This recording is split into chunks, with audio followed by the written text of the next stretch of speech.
Well, yeah, it's been quite an interesting couple of weeks. Between Bungie letting go the composer of Deep Stone Lullaby, along with most of their community managers, and Final Shape being delayed until June of 2024, which at this point I think is all but confirmed, since in their update to the community, they didn't even hint at the delay not being true. Also, with the release of so many employees, it has come to light that a lot of the game's devs have been agreeing with the community that the game has been and still is in a very bad spot. And these devs were apparently actively pitching ideas that aligned with what the community wanted, but the higher-ups at Bungie, the ones that we never ever hear about, that we don't even know their names, would shut them down and to remind them to not over-deliver, which not over-delivering is one of the biggest reasons that I quit Destiny back in December of last year. There were other reasons, yes, but the do not over-deliver and them changing their studio slogan from "we make games that we want to play" to, and I'm not 100% sure on what it is now, but it's something along the lines of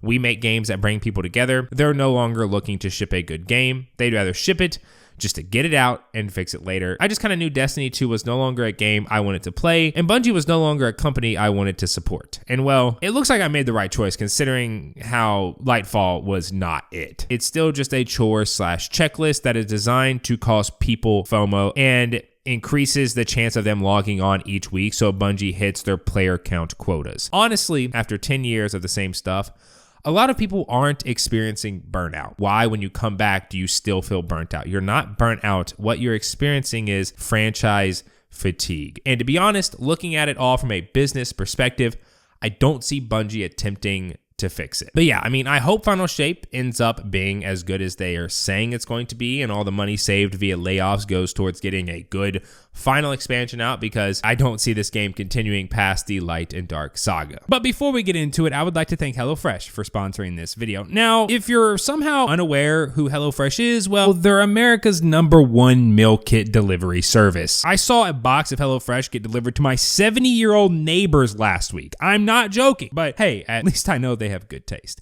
With the holidays coming up, I know you're already stressed. So why add stress about what to eat on top of all that other stress? HelloFresh delivers everything you need to cook up tasty meals right to your door, saving you tons of time, that time that you can spend actually enjoying the holidays as well as stressing about other things. And don't sit there thinking HelloFresh is just for dinner. In fact, HelloFresh takes the hassle out of every mealtime occasion with easy breakfast, quick lunches, snacks, and even crowd-pleasing meals if you're hosting. My favorite part about HelloFresh is I just pick the meals, decide on a delivery date, and that's it. All the ingredients show up pre-proportioned with cute little how-to infographic instructional cards, so not even someone like me could mess it up. So if you're ready to make the holidays even better, then I'd recommend you give HelloFresh a shot. Get free breakfast for life with code POGMyFi free at HelloFresh.com. One breakfast item per box while subscription is active. Click the link in the description or scan the QR code with your phone. But yeah, okay, rant over. Let's get to the actual video and what you all clicked for. Getting ready for Season 23, aka Season of the Wish, along with Final Shape, because let's be honest, Season of the Wish is going to be the same thing as every other season. So when you get bored of it in 2 seconds, you can start prepping for the actual content. First up is everyone's favorite part of the game, bounty prepping. Remember when I mentioned Bungie designing their game for maximizing player count? Well, if you're wondering why bounty prepping hasn't been removed, well, that's why. Bungie probably could spice it up a little and make bounty prepping a bit more fun/interesting, but why change something that takes zero effort and pulls in players during the lowest points? Now, for Season 23, nothing about it has changed, so just pick up as many weekly bounties as you can, then as many dailies, followed by repeatables, if you've already maxed out the previous 2 that I've mentioned. Also, a little tip that a lot of people don't seem to know: even though the event bounties say expires at the end of, and then, like Guardian Games, Solstice, Festival of the Lost Dawning, blah, blah, blah, 99% of the time they don't actually expire, and you can just save them. I've had friends save event bounties from previous events going into Witch Queen and even into Lightfall. So if you have some and for some reason have just never redeemed them, you can just save them for whenever Season 23 or Final Shape comes out. As for Final Shape, if things change, I'll pin a comment below, but just copy and paste what I said if you don't see a comment. Next up are just the basic things, kind of house cleaning things. Clearing out your vault if you're a weapon hoarding degen, and if maxed it out, completing those leftover seasonal challenges for the Bright Dust and XP, which actually ties into the next one, right? Completing your battle pass since, well, you spent your hard-earned money on it, so you might as well get your rewards. And for the final Season 23 specific prep items, get the good weapons from this season, not because they're going away, that happens in Final Shape, but because no one wants to be grinding for old weapons when there's a new season out. I'll have the best weapons to get from this season and their god rolls linked down below. Now, for the Final Shape prep specifically, don't forget the removal of legendary shards coming in the Final Shape / Season 24. So instead of letting all those legendary shards you saved up over the years going to waste,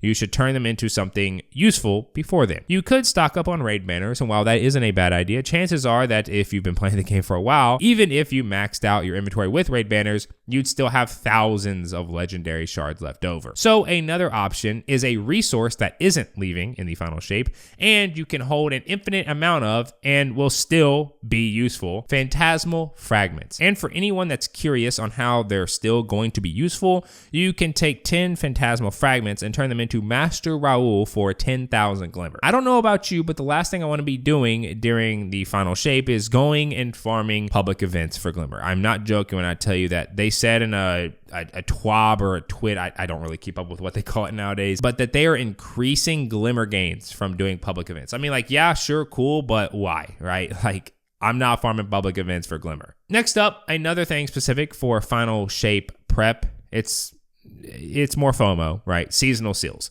Trust me when I say it is not fun to grind out these seals at the end of a season. So if you're trying to keep your mental sanity in check, slowly start working on them over the next 6 months. Most of the seals this year involve just playing and doing seasonal activities a decent amount. None of them are hard by any means. They are designed to do what Bungie loves the most, getting the maximum amount of playtime out of you, as every seal this year requires you to get a reset at the respective seasonal vendor. While we're on the topic of seasonal seals, don't forget that with every new big expansion, all the story stuff, activities, etc. from the previous year goes away. So if you're not a seal collector, but you do want to do the stories, I'm saying that in quotation, stories, and or activities that you paid for, then you have until the Final Shape releases to do that. And finally, this isn't really a prep thing per se, but more of a reminder for those of you who either forgot or are returning back to the game for some reason. You can only get 10 transmog bounties per character each season, so don't forget to max out your transmog tokens going into the Final Shape if you care about customization in your Guardian's wardrobe. You can hold 500 of each synth core, aka 5 synth weave, on you and 15 synth weave in your transmog page for a total of 20 transmog tokens. And yeah, if it's been a while since you prepped, it may surprise you to see how little there is to do in terms of prepping, but that's just the game now. If you were expecting a ton of stuff for me to sit here and lay it, no, it's really kind of just bounty prepping and just getting seals and getting some weapons. That's pretty much about it. But yeah, that's all the prepping stuff. If that's what you're here for, thanks for watching. Appreciate you. But because everyone else is currently talking about the future of their channels with how grim Destiny is looking, I figured I would go ahead and kind of throw in what I'm going to be doing. As I mentioned earlier, I stopped playing Destiny back in December of last year. And as some of you may know, I was fortunate enough to be making Destiny content as a full-time job. However, after all the stuff that I mentioned earlier came out about Bungie's new kind of perspective on the game and not looking to over-deliver and shipping the game and fixing it later, I realized just at that point in time last year that my time as a Destiny creator was on a short fuse simply because Destiny itself was on a short fuse. So, or I wouldn't say a short fuse, it's been burning for 10 years, but I was, it was at the end of its fuse. So around December of last year, I made the, in retrospect, very smart decision, knowing what we know now, but at the time, a very scary decision to pivot into an entirely different niche here on YouTube because I still loved making content, just continuing to put time and effort into Destiny content, I just didn't see being worth it.